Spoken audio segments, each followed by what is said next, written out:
1934 എം.എൻ. റോയ് പറഞ്ഞൊരു കോൺസ്റ്റിറ്റ്യൂഷൻ വേണം. So constitution എന്ന ഒരു കൺസെപ്റ്റ് ആദ്യമായി കൊണ്ടുവന്നത് എം.എൻ. റോയ് ആണ്. അത് 1934 അത് 1946 ക്യാബിനറ്റ് മിഷൻ എന്ന് പറയുന്ന ആൾക്കാരായിരുന്നു. സോ അവരാണ് മെയിൻലി നമുക്ക് കോൺസ്റ്റിറ്റ്യൂഷൻ അതുവരെ വെച്ചുകൊണ്ടിരുന്ന നമ്മുടെ വാദമൊക്കെ അംഗീകരിക്കുന്നതൊക്കെ ക്യാബിനറ്റ് മിഷൻ വന്നിട്ടാണ്. സോ ക്യാബിനറ്റ് മിഷനാണ് നമുക്ക് എന്തും തരുന്നത്. ഒരു ഇന്ററിം ഗവൺമെന്റ് കോൺസ്റ്റിറ്റ്യൂഷൻ ഉണ്ടാകുന്നത് വരെ ഒരു ഗവൺമെന്റ് ഇരിക്കട്ടെ എന്ന് പറഞ്ഞ് അതിനുള്ളൊരു ഇനിഷ്യേറ്റീവ് എടുക്കുന്നതും ആരാണ്? ബ്രിട്ടീഷ് ഗവൺമെന്റിന്റെ ക്യാബിനറ്റ് മിഷനാണ്. സോ അവർ അപ്പം എന്ത് ചെയ്യുന്നു, നല്ല രീതിയിൽ മറ്റൊരാൾക്കൊന്നും ഉണ്ടാക്കാതെ പവർ ട്രാൻസ്ഫർ ചെയ്യാൻ വേണ്ടിയാണ് അവസാനം ആഗ്രഹിച്ചത്. സോ അതാണ് ഇത്. ഇന്ററിം ഗവൺമെന്റ് എന്ന് പറയുമ്പോൾ കോൺസ്റ്റിറ്റ്യൂഷൻ ഉണ്ടാക്കുന്നത് വരെ അവിടെ ഒരു ഗവൺമെന്റ് നമ്മുടെ നാട്ടിൽ വേണം. സോ അതിനായിട്ടാണ് interim government British cabinet mission ഉണ്ടാക്കിയത്. അതിന്റെ വൈസ് പ്രസിഡന്റ് നെഹ്റു ആയിരുന്നു. ഫുഡ് ആൻഡ് അഗ്രികൾച്ചർ നോക്കിയിരുന്നത് രാജേന്ദ്ര പ്രസാദ് ആണ്.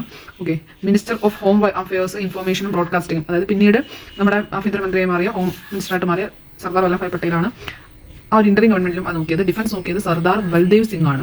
ഫിനാൻസ് നോക്കിയത് അലി ഖാൻ ആണ്. അതാണ് കൊമേഴ്സ് എന്ന് പറയുന്നത് ഇബ്രാഹിം ഇസ്മായിൽ ആണ്. ഇപ്പോൾ കുറച്ചുപേര് മുസ്ലിം ലീഗിൽ നിന്നുള്ളതും കുറച്ചുപേര് ഇന്ത്യൻ നാഷണൽ കോൺഗ്രസിൽ നിന്നുള്ളവരുമായിരുന്നു. 4 എം.എൻ. റോയ് പറഞ്ഞൊരു കോൺസ്റ്റിറ്റ്യൂഷൻ വേണം. 1946 അപ്പം എന്നത് ആര് ബ്രിട്ടീഷ് അംഗീകാരം നൽകി. ആ സമയം ക്യാബിനറ്റ് മിഷൻ എന്ന് പറയുന്ന അംഗങ്ങൾ ഇവിടെ ഉണ്ടായിരുന്നു. 3 പേര്, Patrick Lawrence, A.V. Alexander, Stafford Cripps അവരായിരുന്നു എന്തെന്ന് പറയുന്നത് ക്യാബിനറ്റ് മിഷനിലെ ആൾക്കാർ. സോ നമുക്കിപ്പം ബ്രിട്ടീഷുകാർ എന്ത് അംഗീകാരം നൽകി? കോൺസ്റ്റിറ്റ്യൂഷൻ അംഗീകാരം നൽകി. അതിനുശേഷം കോൺസ്റ്റിറ്റ്യൂഷൻ ഉണ്ടാക്കാൻ വേണ്ടിയുള്ള കോൺസ്റ്റിറ്റ്യൂഷൻ അസംബ്ലി രൂപം കൊണ്ടത് ഡിസംബർ 6, 1946. സോ 1946 ഡിസംബർ 6 1946 ഡിസംബർ 6 നമുക്ക് എന്ത് വന്നു? കോൺസ്റ്റിറ്റ്യൂഷൻ അസംബ്ലി ഫോം ചെയ്തു. ആ സമയത്തുള്ള ലീഗൽ അഡ്വൈസർ എന്ന് പറയുന്നത് B.N. റാവു ആണ്. Okay, B.N. റാവു ആണ് അഡ്വൈസർ.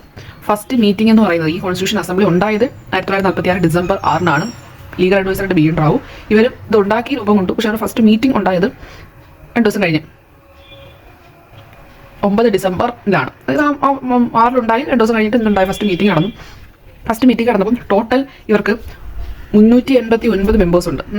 പാർട്ടീഷന് ശേഷം ഈ കോൺസ്റ്റിറ്റ്യൂന്റ് അസംബ്ലി 299 വരെ ഉള്ളൂ.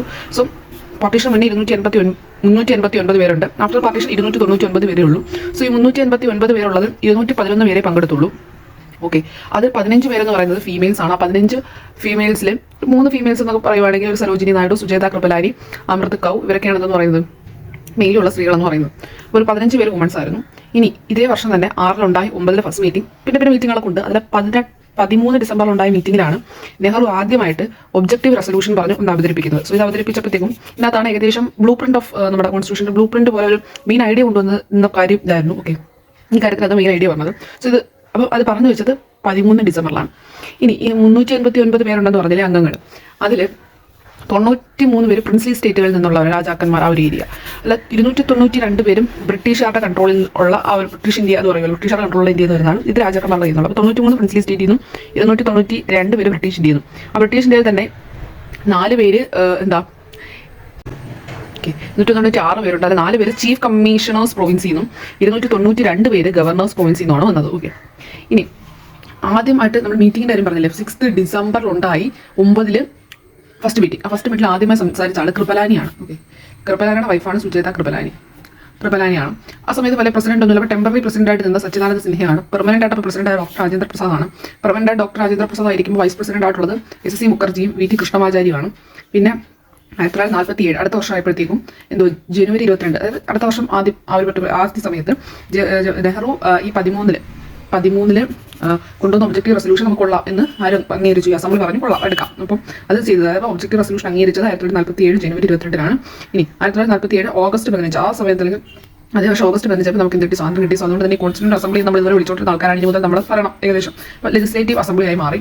ഓക്കെ, 17 ആയപ്പോഴത്തേക്കും ലെജിസ്ലേറ്റീവ് അസംബ്ലി ആയ കോൺസ്റ്റിറ്റ്യൂന്റ് അസംബ്ലിയുടെ ഫസ്റ്റ് മീറ്റിംഗ് ഉണ്ടായി. അപ്പോൾ ലെജിസ്ലേറ്റീവ് അസംബ്ലി ഇപ്പോൾ എന്താണ്? കോൺസ്റ്റിറ്റ്യൂന്റ് അസംബ്ലി ഇപ്പോൾ എന്താണ്? ലെജിസ്ലേറ്റീവ് അസംബ്ലിയാണ്. So first speaker G.V. Mavalankar. November 26 ആയപ്പോഴത്തേക്കും നമ്മുടെ കോൺസ്റ്റിറ്റ്യൂഷൻ എന്ന് പറയുന്ന അത് ഉണ്ടായി വന്നു. സോ അതുകൊണ്ട് തന്നെ ഹാപ്പി ബർത്ത്ഡേ ആണ്. Only date mention the preamble എന്ന് പറഞ്ഞ നവംബർ 26, 1940.